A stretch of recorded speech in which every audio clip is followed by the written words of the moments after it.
A1 मध्ये आपल्या सर्वांचे स्वागत करते. श्री स्वामी समर्थ. चॅनेलवर नवीन असाल तर चॅनेल सबस्क्राईब करून लाईक, शेअर व बेल आयकॉन प्रेस करा. आज आपण नवीन कथा पाहणार आहोत. सेवेकरी सुंदराबाई. स्वामी समर्थांच्या दरबारात अनेक सेवेकरी होते. त्यामध्ये सुंदराबाई नावाची एक हावरट सेवेकरी होती. ती खरे सोलापूरची राहणारी होती, पण तिच्या पायाला काही रोग जडल्यामुळे ती अक्कलकोटला स्वामींची सेवा करण्यासाठी आली. स्वामी बऱ्याच वेळेस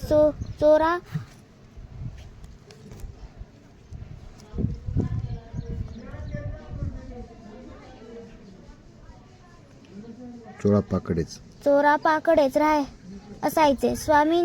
स्वामींची सेवा करायची या हेतूने तिने चोरापाशी ओळख वाढविली. चोळापाला ती स्वामी सेवेत मदत करायची. तेव्हा स्वामी एक दिवस चोरापास म्हणाले, चोरळ्या, या सुंदराबाईला तू फार जवळ करू नकोस. ती एक दिवस तुझ्या डोक्यावर मिरे वाटेल. आणि तसेच घडत गेले. सुंदराबाई महाराजांकडे येणाऱ्या हजारो भक्तांकडून वेगवेगळ्या मार्गाने पैसे काढायला सुरुवात केली. जे पैसे द्यायला नकार देत त्यांना ती महाराजांचे दर्शन घेऊ देत नसे. तिने महाराजांवरही पगडा निर्माण केला होता. तिचे पूर्व पुण्याई खूप होती, म्हणून महाराजांनी तिला दूर लोटले नव्हते. एकदा एका भक्ताने सुंदराबाईला पैसे न देता महाराजांना स्वतः जाऊन पुढे पेढे भरविले. सुंदराबाई एकदम चवताळली. महाराजांकडे धावत गेली आणि महाराजांना सांगितले, पेढे खायचे नाहीत. सुंदराबाई महाराजांवर खूप अधिकार गाजवी. इतर सेवेकऱ्यांना आश्चर्य वाटायचे की स्वामी स्वतः दत्त अवतार आहेत, तरी सुंदराबाईचे का ऐकतात.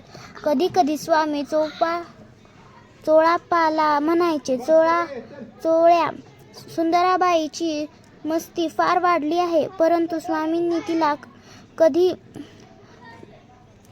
फारसे शासन केले नाही. एकदा एका भक्ताने महाराजांच्या पुढे 25 रुपये ठेवले. महाराज त्याला म्हणाले, हे पैसे चोरापाच्या हाती ठेव. पण लगेच सुंदराबाईने त्या पैशांवर झडप घातली आणि ते पैसे स्वतःकडे ठेवले. स्वामींनी आज्ञा देऊनही तिने ते पैसे चोरापाला दिले नाही. तेव्हा स्वामी सुंदराबाईवर खूप रागावले. त्यांनी तिच्या अंगावर जोड फेकून मारला. तेव्हा तिने ते पैसे चोरापाला दिले. सुंदराबाई सेवेकऱ्यांवर खूप ओरडायची. तेव्हा स्वामी तिला म्हणायचे, ते काय तुझे नोकर आहेत.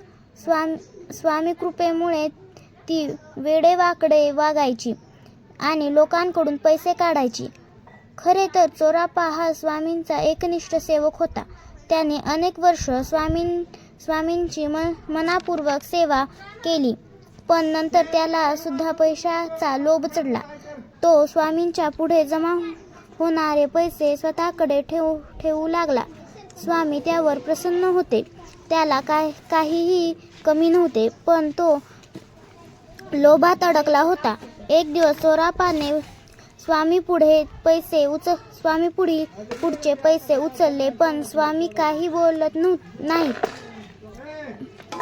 ते आसनावरून उठले आणि फडके हातात घेऊन उखलत निरंजक असे म्हणाले.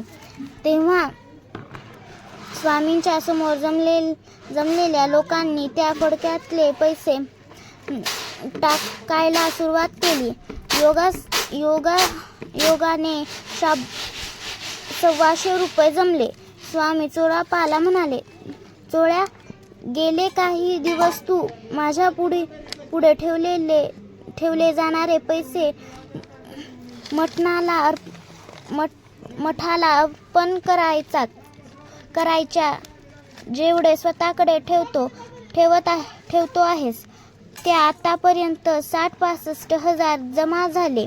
त्यात 1,200 रुपये कमी पडत होते तेही घे. माझी जी तू आजपर्यंत सेवा केलीस त्या ऋणातून मी आज मुक्त झालो. महाराजांचे बोलणे ऐकून चोरापा गंगाळून गेला. त्याला लाज वाटली. तो तेथून निघून गेला. सुंदराबाई आणि चोरापा लोभी झाले होते म्हणून महाराजांनी त्यांची हिशोब पूर्ण केला. व्हिडिओ आवडला असेल तर लाईक व सबस्क्राईब करा. धन्यवाद.